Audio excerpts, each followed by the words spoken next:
ಈಗೊಂದು 2 ಅಟ್ರಾಕ್ಷನ್ಸ್ ಸದ್ಯದಲ್ಲೇ ಓಪನ್ ಆಗಲಿದೆ.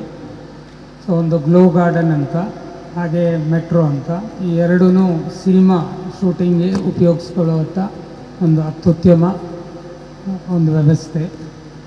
ಸೊ ಅದಾಗಿ ಈ ಬರೋ ವರ್ಷ ಅಷ್ಟೊತ್ತಿಗೆ ಇನ್ನೊಂದಷ್ಟು ರೈಡ್ಸ್ ಮತ್ತು ಇದೆಲ್ಲ ಆ್ಯಡ್ ಮಾಡ್ತೀವಿ. ಮಕ್ಕಳಿಗೆ 2.5 ಲಕ್ಷ ಜನ ಮಕ್ಕಳು ಬಂದಿದ್ದಾರೆ ಅಂತ ಹೇಳಿದ್ರೆ, ಸೊ ಅವ್ರಿಗೇನಾದ್ರು ಸ್ಕೂಲಿಂದನೋ ಅಥವಾ ಇಷ್ಟು ಪರ್ಸೆಂಟೇಜ್ 50% ಆ ಥರದ್ದೇನು ಆಫರ್ಸ್ ಇದೆಯಾ ಹೇಗೆ? ಹೌದು ಸರ್, ಯಾವಾಗಲೂ ಸ್ಕೂಲ್ ಮಕ್ಕಳಿಗೆ ಅವ್ರಿಗೆ ಒಂದು ವಿಶೇಷವಾದ ಡಿಸ್ಕೌಂಟನ್ನು ಕೊಟ್ಟು, ಯಾಕಂದರೆ ಅದು ಗ್ರೂಪ್ ಬುಕ್ಕಿಂಗ್ಸ್ ಆಗಿ ಬರೋದ್ರಿಂದ ಅವರಿಗೆ ಒಂದು ಅತ್ಯುತ್ತಮವಾದ ಡಿಸ್ಕೌಂಟ್ಸನ್ನು ಕೊಟ್ಟು ಮತ್ತು ಟೀಚರ್ಸ್ಗೂ ಫ್ರೀ ಬಿಟ್ಟು ಕರೆಸ್ಕೊಳ್ತೇವೆ. ನೋಡ್ರಿ ಸರ್, ಲಾಸ್ಟ್ ಟೈಮ್ ನಾವು ಬಂದು ಪ್ರಾಮಿಸ್ ಮಾಡಿದ್ರಿ, ಬೇರೆ ಭಾಷೆಯ ನಟ ನಟಿಯರದೆಲ್ಲ ಇದಿತ್ತು, ಪೇಂಟಿಂಗ್ ಇತ್ತು, ಅದು ನಾವು ರಿಕ್ವೆಸ್ಟ್ ಮಾಡ್ಕೊಂಡಿದ್ವಿ. ಮಾಡಿದೆ ಆಗಿದೆ. ಎಲ್ಲಿದೆ? ನಾವು ಕಾಣಿಸಿಲ್ಲ ಎಲ್ಲೋದು. ನೀವು ಫ್ರಂಟಿಂದ ಬಂದಿಲ್ಲ ಅನ್ಸುತ್ತೆ, ಬಂದ್ರಾ? ಹಾಕಿದ್ದೀರಾ ನೀವು? ಎಲ್ಲ ಆಗಿದೆ. Thank you. ಅವೆಲ್ಲ ಅಪ್ಡೇಟ್ ಮಾಡಿದ್ವಿ. Thank you. ನೀವು ಹೇಳಿದ್ಮೇಲೆ ಮುಗೀತಲ್ಲಿ. Thank you. ಆಯಿತು. ಬೇರೆ ಎಲ್ಲ ಸಿನಿಮಾದವ್ರಿಗೆ ಏನೋ ಹೇಳಿದ್ರಲ್ಲ, ಸಿನಿಮಾದವ್ರಿಗೆ ಯಾವ ರೀತಿ ಮಾಡಿದ್ದೀರಿ? ಏನು ಪರ್ಸೆಂಟೇಜ್ ಅವ್ರಿಗೇನಾದ್ರು ಒಂದಷ್ಟು ಕನ್ಸಿಸ್ಟೆನ್ಸಿ ಇದೆಯಾ? ಎಲ್ಲರಿಗೂ ಮಾಡಿದ್ವಿ. ಸಿನಿಮಾ ಶೂಟಿಂಗ್ದು ಈಗ ಮಾಮೂಲಿ ಏನು ಕಮರ್ಷಿಯಲ್ ಕೊಡ್ತೀವಿ ಅದರಲ್ಲಿ ಬರೀ 30% ಸಿನಿಮಾ ಶೂಟಿಂಗ್ ಕೊಡ್ತಾರೆ, ಬರೀ 30%. ಕಮರ್ಷಿಯಲ್ಸ್ ಎಲ್ಲ ಬೇರೆ ಥರ ಇರುತ್ತೆ, ಅಂದರೆ ಬೇರೆ ಈ ಆ್ಯಡ್ ಶೂಟ್ ಆಗ್ಬೋದು, ಬೇರೆ ಇದೆಲ್ಲ ಬರುತ್ತಲ್ಲ, ಅದೆಲ್ಲ ಸಪ್ರೇಟ್ ರೇಟ್ ಇರುತ್ತೆ. ಸಿನಿಮಾದವ್ರಿಗೆ ವಿಶೇಷ ರಿಯಾಯಿತಿಯಾಗಿ ಸಿನಿಮಾ ಶೂಟಿಂಗ್ ಕೊಟ್ಟಿದ್ದೀವಿ. ಈಗ ನೀವು ನೋಡಿದ್ರಲ್ಲ ರೋಮನ್ ಸ್ಟ್ರೀಟ್ ಅಂತ, ಅದು ಮತ್ತು ಟೈಟಾನಿಕ್ ಇದೆ. ಟೈಟಾನಿಕ್ಕು ಮತ್ತು ಇದು ಡೈನೋ ಪಾರ್ಕ್ ಆಗಲಿ, ಈ ಥರ ಫೌಂಟನ್ ಶೋಸು ಸಿಕ್ಕಾಪಟ್ಟೆ. ಇವತ್ತೇನಂದರೆ ನೀವು ಬಂದಾಗ ಲಾಸ್ಟ್ ಟೈಮ್ ಬಂದಾಗ ಇದು ಇರಲಿಲ್ಲ ಆಂಫಿ ಥಿಯೇಟ್ರು. ಇವತ್ತು ಶೋ ನೋಡಿದ್ರೆ ನಿಮಗೆಲ್ಲ ಖುಷಿಯಾಗಿರ್ಬೋದು ಅನಿಸುತ್ತೆ. ಈ ಥರ ಸಾಕಷ್ಟು ಶೋಗಳು ನಡೆಯುತ್ತೆ ಇಲ್ಲಿ. ಬರುವಂಥ ಜನಕ್ಕೆ ಇದ್ರ ಜೊತೆ ಅವರು ಆಟ ಆಡಿಕೊಂಡು ಎಂಟರ್ಟೈನ್ಮೆಂಟ್ ಆದಮೇಲೆ ಶೋಸು ಎಂಜಾಯ್ ಮಾಡಿಕೊಂಡು, ಪ್ರತಿಯೊಂದು ಇದಕ್ಕೇನು ಸಪ್ರೇಟ್ ಚಾರ್ಜಸ್ ಏನಿಲ್ಲ. ಒಂದು ಸತಿ ಚಾರ್ಜ್ ಕೊಟ್ಟು ತೊಗೊಂಡ್ರೆ ಈ ಶೋಸ್ ಗ್ಯೂಸ್ ಎಲ್ಲ ಪ್ರತಿಯೊಂದು ಅದರಲ್ಲಿ ಇನ್ಕ್ಲೂಡ್ ಆಗಿರುತ್ತೆ. ಆಲ್ಬಮ್ ಸಾಂಗ್ಸ್ಗಳಿಗೆಲ್ಲ ಬೇರೆ ನೈಟ್ ಬರ್ತಾ ನೋಡಿದ್ರು, ಒಂದು ಆಲ್ಬಮ್ ಸಾಂಗ್ ಶೂಟಿಂಗ್ ಆಗ್ತಿತ್ತು. ಸೊ ಅದ್ರದ್ದೆಲ್ಲ ನೈಟ್ 2 ಗಂಟೆವರೆಗೂ ಇರುತ್ತೆ ಅಂತ ಹೇಳಿದ್ರೆ. ಹೌದು. ಸೊ ಅಲ್ಲಿಯವರು ಶೆಡ್ಯೂಲಿಂಗ್ ಎಲ್ಲ ಹೇಗೆ ಇಲ್ಲ ವ್ಯವಸ್ಥಿತವಾಗಿ ಎಲ್ಲ ಇರುತ್ತೆ, ಎಲ್ಲ ಪ್ರತಿಯೊಂದು ನೈಟ್ ಶಿಫ್ಟ್ ಇರುತ್ತಲ್ಲ, ಅವ್ರು ನೋಡ್ಕೊತಾರೆ ಎಲ್ಲ. ಈ ನವರಸಲ್ ಈಗ ಈ ಟಿಕೆಟ್ ವ್ಯವಸ್ಥೆ ಅಂತ ಬಂದಾಗ ಏನಾದರೂ ಜಾಸ್ತಿ ಇದೆಯಾ, ಏನು ಕಡಿಮೆ ಮಾಡಿದ್ದೀರಾ? ಕಮ್ಮಿ ಇದೆ. ಏನು ಮಾಡಿದ್ದೀವಿ ಅಂದರೆ ನಾರ್ಮಲ್ ಡೇಸ್ ಎಲ್ಲ 999 ಮಾಡಿಬಿಟ್ಟಿದ್ದೀವಿ ಆಲ್ಮೋಸ್ಟ್. ವೀಕೆಂಡ್ಸ್ ಮಾತ್ರ 1199 ಮಾಡಿದ್ದೀವಿ. ಏನೇನು ಇರುತ್ತೆ ಅದಕ್ಕೆ ಎಲ್ಲ ಫ್ಯಾಮಿಲಿ ಅಂತ ಬಂದರೆ? ಅಂದರೆ ಪ್ರತಿಯೊಂದು ರೈಡು 5D ಥಿಯೇಟ್ರ್ ಇದೆ ಅದರಲ್ಲಿ. 5D ಥಿಯೇಟ್ರ್ ಯಾಕಂದರೆ ಸ್ವಲ್ಪ ಬೇಗ ಬಂದಿರೋ ನಾವು ಎಕ್ಸ್ಪೀರಿಯನ್ಸ್ ಮಾಡ್ಬೋದು, ರೆಡಿ ಮಾಡಿದ್ವಿ. ಬಟ್ ಸ್ವಲ್ಪ ಕಾಲಾವಕಾಶ ಕಮ್ಮಿ ಆಗಿದೆ, ಅದನ್ನು ಎಕ್ಸ್ಪೀರಿಯನ್ಸ್ ಮಾಡೋಕ್ಕಾಗಿಲ್ಲ.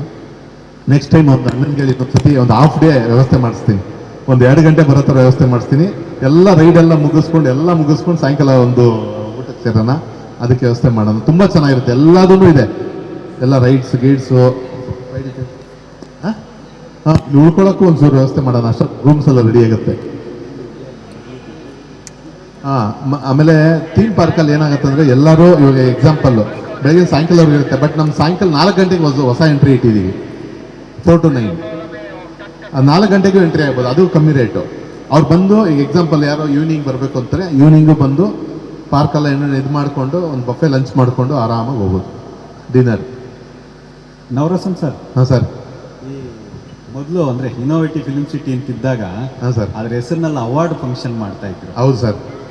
ನಿಮಗೆ ಇದಾದ ಮೇಲೆ ಏನಾದರೂ ಈಗ ಜಾಲಿವುಡ್ ಫಿಲಿಮ್ ಅವಾರ್ಡು ಅಥವಾ ಒಂದು ಸ್ಟೇಟ್ ಲೆವೆಲಲ್ಲಿ ಒಂದು ರೆಸ್ಪೆಕ್ಟ್ ಇರುವಂಥ ಒಂದು ಅವಾರ್ಡ್ದು ಏನಾದರೂ ಫಂಕ್ಷನ್ ಮಾಡ್ತೀರಾ? ಯಾಕಂದ್ರೆ ಸಿನಿಮಾ ಇಂಡಸ್ಟ್ರಿಗೆ ಮೋರ್ ರಿಲೇಟೆಡ್ ಇರೋವಂಥ ಪ್ಲೇಸ್ ಇದು. ಹೌದು. ಸೊ ಆ ಥರದ್ದು ಏನಾದರೂ ಐಡಿಯಾ ಇದೆಯಾ ನಿಮ್ಮ ಕಂಪ್ನಿಗೆ ಅಥವಾ ನಿಮಗೆ ಏನಾದರೂ? ಸರ್, ಇದು ನಾವು ಮೈ ಮೂವಿ ಬಜಾರ್ ವಿತ್ ಜಾಲಿವುಡ್ ಕೊಲಾಬ್ರೇಷನಲ್ಲಿ ಒಂದು ಅವಾರ್ಡ್ ಮಾಡಬೇಕು ಅಂತೆಲ್ಲ ರೆಡಿ ಮಾಡಿದ್ವಿ. ಬಟ್ ಕಾರಣಾಂತರಗಳಿಂದ ಸ್ವಲ್ಪ ಮುಂದೆ ಹೋಗ್ತಿದೆ ಅದು. ಬಟ್ ಖಂಡಿತ ಮಾಡ್ತೀವಿ ಸರ್, ಯಾಕಂದರೆ ಜಾಲಿವುಡ್ಡು ಬೇರೆ ಅಲ್ಲ, ನಮ್ದು MMB ಬೇರೆ ಅಲ್ಲ, ಎರಡೂ ಕೊಲಾಬ್ರೇಟ್ ಮಾಡಿ ಒಂದು ಮಾಡ್ಕೊಂಡ್ವಿ, ಒಂದು ಅವಾರ್ಡ್ ಫಂಕ್ಷನ್ ಮಾಡೋ. ಯಾಕಂದರೆ ನೀವು ನೋಡಿದ್ರಿ ನಮ್ಗೆ ಅವಾರ್ಡ್ ಫಂಕ್ಷನ್ ಮಾಡೋಕ್ಕೆ ಎಲ್ಲ ರೆಡಿ ಇದೆ. ನಮಗೆ ಎಲ್ಲ ಇನ್ನೇನು ಅಂದರೆ ಅಣ್ಣನಿಗೆ ಹೇಳಿ ಎಲ್ಲ ರೆಡಿ ಮಾಡಿಸಿದ್ವಿ. ಬಟ್ ಕಾಲ ಚೂರು, ಯಾಕಂದರೆ ಮಾಡಿದ್ರೆ ಪ್ರಾಪರಾಗಿ ಎಲ್ಲ ಆರ್ಟಿಸ್ಟ್ಗಳನ್ನ ಇಟ್ಟು ಮಾಡಬೇಕು ಅನ್ನೋ ಒಂದೇ ಒಂದು ಕಾರಣಕ್ಕೆ ಸ್ವಲ್ಪ ಮುಂದಕ್ಕೆ ಹಾಕಿದ್ವಿ. ಖಂಡಿತ ಮಾಡ್ತೀವಿ ಸರ್ ಅದು. ಇಲ್ಲಿ ಆ ಬೀಚ್ ಇದೆಯಲ್ಲ, ಹೌದು ಸರ್, ಅದು ನೀವು ಪ್ರಮೋಷನ್ಗೆಲ್ಲ ವಿಡಿಯೋಸ್ ಮಾಡ್ತಿರ್ತೀರಿ. ಹೌದು ಸರ್. ಲಾಸ್ಟ್ ಟೈಮ್ ಬಂದಾಗೂ ನಾನು ನೋಡಿದೆ. ಹೌದು ಸರ್. ಈಗ ಆ ವಿಡಿಯೋಸು ಒಂದು ಬೀಚಲ್ಲಿ ಇದ್ದಾಗ ಹೇಗಿರ್ತಾರೆ ನಿಮಗೆ ಅದು ಬಹುಶಃ ಗೊತ್ತಿರುತ್ತೆ ಅನ್ಸುತ್ತೆ. ಗೊತ್ತಿದೆ, ಹಾ. ಫ್ಯಾಮಿಲಿ ಇರ್ತಾರೆ, ಹೆಣ್ಮಕ್ಳು ಇರ್ತಾರೆ, ಈ ಥರ ಎಲ್ಲ ಆ ವಿಡಿಯೋಸ್ನೆಲ್ಲ ಎಲ್ಲ ಕಡೆ ಹೋಗ್ತಾ ಇದ್ದಾಗ ಡಿಜಿಟಲ್ನಲ್ಲಿ ಏನೇನು ಆಗ್ಬೋದು ನಿಮ್ಗೆ ಗೊತ್ತಿದೆಯಲ್ವಾ, ನಾರ್ಮಲ್ ಫೋಟೋಸ್ ಏನು ಆಗ್ಬೋದು ಅಂತ. ಸರ್, ಈಗ ಆ ಇದಕ್ಕೆ ಏನು ಪ್ರಿಪ್ರೇಷನ್ ತಗೊಂಡಿದ್ದೀರಿ? ಅದು ಸ್ಟಾರ್ಟಿಂಗ್ ಮಾಡಿದ್ರು ಸರ್. ಸ್ಟಾರ್ಟಿಂಗ್ ನಮಗೂ ಐಡಿಯಾ ಇರಲಿಲ್ಲ ಸ್ಟಾರ್ಟಿಂಗಲ್ಲಿ ಮಾಡಿದಾಗ. ಬಟ್ ಇವಾಗ ಒಂದು ವಿಡಿಯೋನು ಬರಲ್ಲ ಸರ್ ಬೀಚ್ದು, ಯಾಕಂದರೆ ನಾವು ಕ್ಲಿಯರ್ ರಿಸ್ಟ್ರಿಕ್ಟ್ ಮಾಡಿದ್ದೀವಿ. ಯಾರು ಅಲ್ಲಿ ಬೀಚಲ್ಲಿ ಹೆಣ್ಮಕ್ಳು ಇರೋವಾಗ, ಹೆಣ್ಮಕ್ಳು ಇಲ್ದಿದ್ದಾಗ ನಾವು ಸ್ಪೆಸಿಫಿಕ್ ಆಗಿ ಬರೀ ಗಂಡ್ಮಕ್ಳು ಇರ್ತಾರಲ್ಲ ಅಂಥ ಟೈಮಲ್ಲಿ ಅವ್ರು ಮಾಡ್ಕೋಬೋದು. ಬಟ್ ಹೆಣ್ಮಕ್ಳಿದ್ರೆ ಯಾವುದೇ ಕಾರಣಕ್ಕೂ ಅಲೋ ಮಾಡಲ್ಲ, ಶೂಟಿಂಗೇ ಕೊಡಲ್ಲ. ಎಷ್ಟು ಒಂದು 20-25 ಸಿನಿಮಾ ನಾನು ಬೀಚ್ ಶೂಟಿಂಗ್ ಅಂದ ತಕ್ಷಣ ಕ್ಯಾನ್ಸಲ್ ಮಾಡಿದ್ದೀನಿ. ಕಾರಣ ಏನಕ್ಕೆ ಅಂದರೆ, ಈಗ ಪಾಪ ಅವ್ರು ದುಡ್ಡು ಕೊಟ್ಟು ಹೊರಡೆ ಬಂದಿರ್ತಾರೆ, ಅವ್ರಿಗೆ ಪ್ರೈವೇಸಿ ಬೇಕು. ಅವರು ಹೊರಡೆ ಬೀಚಲ್ಲಿ ಆಟ ಆಡ್ತಾ ಇರ್ತಾರೆ, ಮಕ್ಕಳ ಜೊತೆ ಇರ್ತಾರೆ, ಏನೋ ಒಂದಿರ್ತಾರೆ. ಈಗ ನಾವೇ ಆಗಲಿ ನಮ್ಮ ಸಿನಿಮಾ ಶೂಟಿಂಗ್ ಮಾಡೋ ಟೈಮಲ್ಲಿ ಕ್ಯಾಮ್ರಾ ಯಾವ ಕಡೆ ಇರ್ತೀವಿ, ಏನು ತಿರುಗಿಸ್ತೀವಿ, ಏನು ಮಾಡ್ತೀವಿ ಅಂತ ಗೊತ್ತಾಗಲ್ಲ. ಈ ಕಾರಣಕ್ಕೆ ಆ ಬೀಚ್ ಏರಿಯಾನ ಶೂಟಿಂಗೇ ರಿಸ್ಟ್ರಿಕ್ಟೆಡ್ ಮಾಡಿಬಿಟ್ಟಿದ್ದೀವಿ. ಶೂಟಿಂಗ್ ಕೊಡೋದೇ ಇಲ್ಲ. ಎಷ್ಟೋ ಸಿನಿಮಾಗಳು ನಿಮ್ಮ ಕಂಪ್ನಿ ಪಬ್ಲಿಸಿಟಿಗೆ ಕೂಡ ಅದು ಆ ವಿಡಿಯೋಸನ್ನ ಏನಾದರೂ ಬಳಸ್ಕೊಂಡಿದ್ದೀರಿ ಅಂತ ಸಂತೋಷಿಸುತ್ತೆ. ಇಲ್ಲ, ಅದು ನಾವು ಶೂಟ್ ಮಾಡಿರೋ ಸರ್. ಅದು ಈಗ ನಾವೇನು ಮಾಡಿದ್ವಲ್ಲ ಬೀಚಿದು, ಅದು ನಾವು ಆರ್ಟಿಸ್ಟ್ ಇಟ್ಟು ಶೂಟ್ ಮಾಡಿರೋ ವಿಡಿಯೋ. ಅದು ಅವ್ರದ್ದು ಪಬ್ಲಿಕ್ ನಾವು ಯೂಸ್ ಮಾಡ್ತಾ ಇಲ್ಲ. ಈಗ ಭಾಳ ಕುತೂಹಲದ ವಿಷಯ ಇದೆ. ಏನಪ್ಪ ಅಂತ ಹೇಳಿದ್ರೆ, ಮನೆಯಲ್ಲಿ ಒಂದು ಮಗುನ ನಾವು ಅವಾಯ್ಡ್ ಮಾಡೋಕ್ಕೆ ತುಂಬ ಕಷ್ಟಪಡ್ತೀವಿ. ಒಂದು ಮಗುನ ಹಿಡಿದಿಡೋಕ್ಕಾಗಲ್ಲ. 10 ಲಕ್ಷ ಮಕ್ಕಳು ಇಲ್ಲಿ ಬಂದು ಆಟ ಆಡಿ ಎಲ್ಲ ಹೋಗಿದ್ದಾರೆ. 10 ಲಕ್ಷ ಅಲ್ಲ, 2.5 ಲಕ್ಷ ಮಕ್ಕಳು. 2.5 ಲಕ್ಷ ಮಕ್ಕಳು, ಆಯಿತು, ಮಕ್ಕಳು ಮತ್ತು ದೊಡ್ಡವರು ಬಂದು ಹೋಗಿದ್ದಾರೆ. ಇವ್ರಿಗೆಲ್ಲ ಸೇಫ್ಟಿ ಮತ್ತು ಆ ಪ್ರಿಕಾಷನ್ಸು ಅವೆಲ್ಲ ಹೇಗಿದೆ ಅಂತ ಸ್ವಲ್ಪ ವಿವರಿಸ್ಬೋದು ಅಂತ. ಸರ್, ಇಲ್ಲಿಗೆ 2.5 ಲಕ್ಷ ಮಕ್ಕಳು ಸರ್, 2.5 ಲಕ್ಷ ಮಕ್ಕಳು ಬಂದಿದ್ದಾರೆ. ಮಕ್ಕಳೆಲ್ಲ ಬಂದ್ಬಿಟ್ಟು ಸ್ಕೂಲ್ ಮಕ್ಕಳು ಮತ್ತು ಪೇರೆಂಟ್ಸ್ ಜೊತೆ ಬಂದಿರೋರು. ಇದೆಲ್ಲ ಸೇರಿದ್ರೆ ಒಂದು 3 to 4 lakhs ಆಗಿರುತ್ತೆ. ಬಟ್ ಇಲ್ಲಿ ಏನು ಅಂದರೆ, ಪ್ರತಿಯೊಂದು ಚಿಲ್ಡ್ರನ್ಸ್ ಪೂಲ್ ಇದೆ. ಯಾಕಂದರೆ ಈ ದೊಡ್ಡವ್ರ ಪೂಲ್ ಬೇರೆ, ಎಲ್ಲದನ್ನು ಡಿವೈಡ್ ಮಾಡಿದ್ದೀವಿ. ನಮಗೇನಂದರೆ ಚಿಲ್ಡ್ರನ್ಸ್ ಪ್ಲೇ ಏರಿಯಾ ಬೇರೆ ಇದೆ. ಈಗ ಅವ್ರು ಬಂದಾಗ ನಾವು ದೊಡ್ಡ ರಿಸ್ಕಲ್ಲಿರೋ ಅಂಥವೆಲ್ಲ ಹತ್ಸೋದು ಇಲ್ಲ, ನಾವು ಅಲೌ ಮಾಡೋದು ಇಲ್ಲ. ಪ್ರತಿಯೊಂದು ಹೈಟಲ್ಲಿ ಹೋಗೋದಿಲ್ಲ, ಇದೆಲ್ಲ ಮಾಡೋದಿಲ್ಲ. 90 to 140 ಇಷ್ಟೇ ಸೆಂಟಿಮೀಟರ್ ಹೈಟು. ಈ ಒಂದು ಇದರಲ್ಲಿ ನಾವು ಮಾಡ್ಕೊಂಡು ಹೋಗ್ತಿದ್ದೀವಿ. ಎಲ್ಲೋ ಲೋಪದೋಷಗಳಿಲ್ಲದೆ ಯಾರಿಗೂ ಇವತ್ತವರೆಗೂ 1 ವರ್ಷ ಆಯಿತು, ಒಂದು ಚಿಕ್ಕ ಒಂದು ಎಡವಟ್ಟು ಇದು ಆಗದೆ ಇವತ್ತವರೆಗೂ ನಮ್ಮ ಜಾಲಿವುಡ್ಡು ಸಕ್ಸಸ್ಫುಲ್ಲಾಗಿ 1 ವರ್ಷ ಕಂಪ್ಲೀಟ್ ಮಾಡಿದ್ದೀವಿ. ಸಣ್ಣ ಪುಟ್ಟ ಗಾಯಗಳಾಗ್ತವೆ. ಈಗ ಯಾರೋ ನೀರಲ್ಲಿ ಆಟ ಆಡ್ತಾ ಇರ್ತಾರೆ, ಜಾರಿ ಬೀಳೋದು, ಇಲ್ಲ ಕೈ ಹೊಡ್ಕೊಳ್ಳೋದು, ಈ ಥರವೆಲ್ಲ ಇರುತ್ತೆ. ಅದಕ್ಕೇನು ಅಂದರೆ ನಮ್ಮ ಹತ್ರನೇ ಡಾಕ್ಟರ್ಸ್ ಇದ್ದಾರೆ ಒಡನೆ, ಪ್ಲಸ್ ಆಂಬ್ಯುಲೆನ್ಸ್ ವ್ಯವಸ್ಥೆನೂ ಇಟ್ಟಿದ್ದೀವಿ. ನಮ್ಮದೇ ಓನ್ ಆಂಬ್ಯುಲೆನ್ಸ್ ಇದೆ. ಏನಾದ್ರು ಹೆಚ್ಚು ಕಮ್ಮಿ ಅಂದರೆ ಪಕ್ಕದಲ್ಲಿ ಹಾಸ್ಪಿಟ್ಲ್ ಇದೆ. ಸಪೋಸ್ ಆಗಿಲ್ಲ ಇಲ್ಲಿವರೆಗೂ, ಬಟ್ ನಮ್ಮ ಆಂಬ್ಯುಲೆನ್ಸ್ ಆಗಲಿ ಡಾಕ್ಟರ್ಸ್ ಆಗಲಿ ಇಲ್ಲಿ ಡ್ಯೂಟಿ ಅವರ್ಸ್ ಏನಿದೆ ಸ್ಟಾರ್ಟಿಂಗಿಂದ ಎಂಡಿಂಗ್ವರೆಗೂ ಅವೈಲೇಬಲ್ ಇರ್ತದೆ ಸರ್. ನರಸಿಂಹರೇ, ಇಲ್ಲಿ ಈಗ ಮಕ್ಕಳೆಲ್ಲ ಆಟ ಆಡೋಕ್ಕೆ ಬರ್ತಾರೆ, ಆಟ ಆಡೋದು ಓಕೆ, ಕೆಲವರು ಆಟ ಆಡಲ್ಲ. ನಮ್ಮ ಸ್ನೇಹಪ್ರಿಯ ಅಂತಾರೋ ಆಟ ಆಡಲ್ಲ.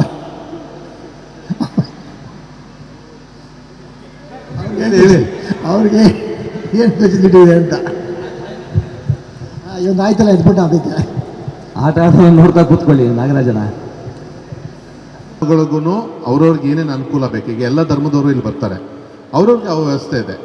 ಒಂದೇ ಧರ್ಮಕ್ಕೆ ಸೀಮಿತ ಅಂತಲ್ಲ. ಯಾಕಂದರೆ ಇವತ್ತು ನೀವು ಎಂಟ್ರಿ ಆದಾಗೆ ದೇವಸ್ಥಾನ ನೋಡ್ಬೋದು, ಇಲ್ಲಿ ಆಚೆ ದೇವಸ್ಥಾನ ನೋಡ್ಬೋದು, ಗಣೇಶಂದು ಎಲ್ಲ ಥರನೂ ವ್ಯವಸ್ಥೆಗಳಿದೆ. ಅವ್ರವ್ರ ಧರ್ಮಕ್ಕೆ ಅವ್ರ ವ್ಯವಸ್ಥೆ ಇದೆ, ಪ್ರೇಯರ್ ಮಾಡೋಕ್ಕೆ ಅಲ್ಲಿದೆ. ಬಟ್ ವಂಡರ್ಲಾದಲ್ಲಿ ಮಾತ್ರ ಒಂದೇ ಧರ್ಮಕ್ಕೆ ವ್ಯವಸ್ಥೆ ಮಾಡಿದ್ದಾರೆ. ಅದು ನಮಗೆ ಗೊತ್ತಿಲ್ಲ ಸರ್, ಹೇಗೆ ಹೇಳೋದು ನಾವು ಅವ್ರ ತಪ್ಪಲ್ವ ಅದು? ಹೌದು, ಅದು ನಮ್ಗೆ ಗೊತ್ತಿಲ್ಲ. ಯಾಕಂದರೆ ನೀವು ಈ ಪ್ರಶ್ನೆ ಎತ್ತಬೇಕು. ಯಾಕಂದರೆ ಎಲ್ಲ ಧರ್ಮನೂ ಈಕ್ವಲ್ಲೇ ಆಗಬೇಕು. ಹೌದು, ಅವ್ರಿಗೆ ಮಾತ್ರ ಬೇರೆ ಸಪರೇಟ್ ವ್ಯವಸ್ಥೆ ಮಾಡಿದ್ದು ಇಲ್ಲ, ನಮ್ದು ಎಲ್ಲ ಇದೆ ಸರ್. ನೀವು ನೋಡಿದ್ರೆ ಎಂಟ್ರೆನ್ಸ್ ಅಲ್ಲೇ ಗಣಪತಿ ಆರಾಧನೆಯಿಂದ ಎಂಟ್ರಿ ಆಗ್ತೀವಿ. ಅಲ್ಲಿಂದ ಬಂದ್ರೆ ಎಲ್ಲಾನು ಇದೆ ಸರ್. ಸ್ವಾದಿಷ್ಟತೆಯ ಸ್ವಾದ, ತಾಜಾತನದ ಆಹ್ಲಾದ, ಉತ್ತಮ ಆರೋಗ್ಯ ಮತ್ತು ಹೆಚ್ಚಿನ ರೋಗ ನಿರೋಧಕ ಶಕ್ತಿಯ ವೃದ್ಧಿಗೆ ಈಗ ನಿಮಗೆ ಸಿಗುತ್ತಿದೆ ಉತ್ತಮ ಗುಣಮಟ್ಟದ ಪೌಷ್ಟಿಕಾಂಶ Shri Vaidik millet health mix. ಇದು ಸಿರಿಧಾನ್ಯಗಳ ಸಂಪತ್ತು.